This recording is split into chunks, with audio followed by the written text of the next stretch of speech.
In the heart of the Nile, where golden sands meet the azure sky, lies a civilization shrouded in mystery and grandeur.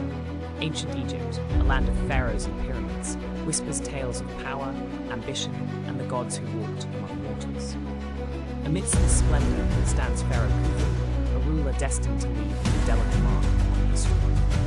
Yet within the shadows lurks his ambitious brother, Seti, who seeks to claim the throne for himself, igniting a fierce rivalry that threatens to unravel the fabric of the dynasty. As tensions rise, the kingdom faces an external threat, a coalition of rival tribes poised to invade.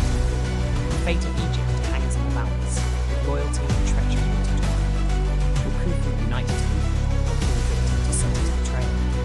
In a shocking twist, Seti aligns with the invaders, believing he can seize power from chaos.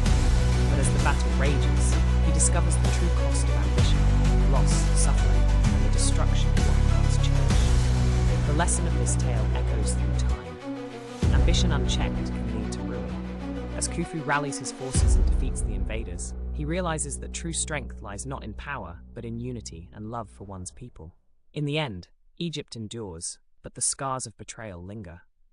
Khufu, forever changed, builds not just pyramids, but a legacy of wisdom, reminding future generations that the heart of civilization beats strongest in the bonds of kinship.